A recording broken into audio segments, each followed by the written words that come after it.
Helicopter করে নিয়েছিল। সে যখন মন্ত্রী হয়েছিল, ক্যানিং আইছিল, নেমেছিল ওখান থেকে গোসাবাগাতে সেই সময়। এটা হয়েছে 97 সালে।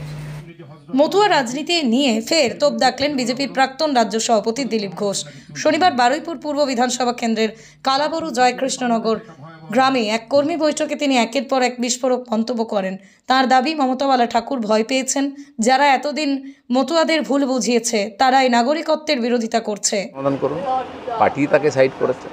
সেই জন্য এখানে যারা মতুয়াদেরকে ভুল বুঝিয়েছে এতদিন, তাদের নাগরিকত্বের বিরোধিতা করেছে, সেই মতুয়াদেরকে আজকে নরেন্দ্র মোদী নাগরিকত্ব দিচ্ছেন সিএর মাধ্যমে, এবং এসআইআরের মাধ্যমে তাদের ভোটাধিকারও সুরক্ষিত হবে।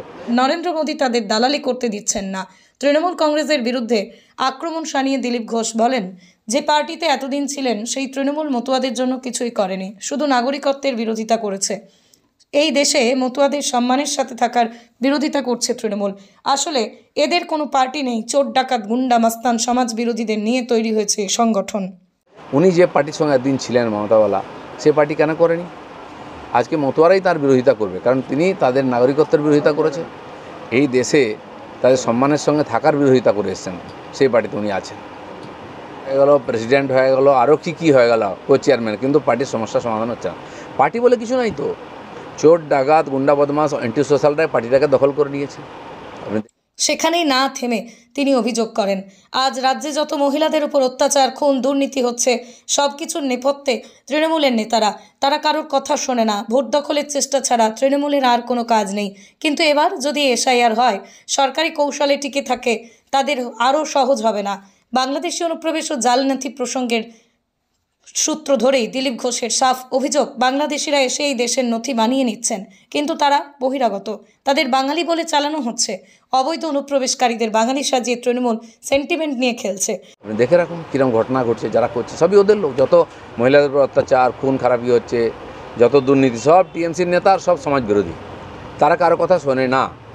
হ্যাঁ, তারা ভোট জেতাবার চেষ্টা করে, কিন্তু যদি এসআইআর হয়ে অর্ধেক লোক বাদ যাবে, তো সেই জন্য কমিটি করে কোনো লাভ নেই। পুলিশ, দুষ্কৃতকারী, কন্ট্রাক্টর, এরাই ওদের, রোহিঙ্গা এরাই টিএমসিকে জেতায়, সে রাস্তা বন্ধ হয়ে যাবে।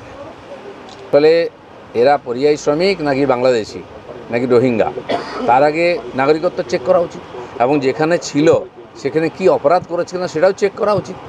যে যেখানে যা করছে অপরাধ করছে, বাংলাদেশিরা এসে এখান থেকে ভুয়ো আধার কার্ড নিয়ে চলে যাচ্ছে অন্য জায়গায়, বাংলার পরিযায়ী শ্রমিক বলা হচ্ছে, তারা তো এমনিতে এখানে তো বহিরাগত।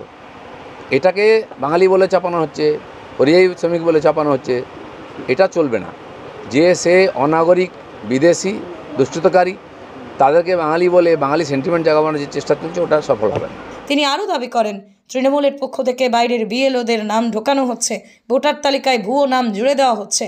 এদিনের সভা থেকে বিজেপি কর্মীদের উদ্দেশ্যে বার্তা দিয়ে দিলীপ ঘোষ জানান, সিএ এবং এসআইআর নিয়ে কর্মীদের স্পষ্ট ধারণা দেওয়ার জন্য প্রশিক্ষণ শিবির করা হয়েছে। আমরা এখানে এসেছিলাম, এই অঞ্চলের আমাদের যারা কর্মী, এখানে বহু বাংলাদেশ থেকে আগত শরণার্থী, উদ্বাস্তু হিন্দুরা আছেন, তাদের সিএতে যাতে নাম রেজিস্ট্রেশন হয়ে যায় সেটা ঠিকঠাক করার জন্য কর্মীদের প্রশিক্ষণ দেওয়া হলো।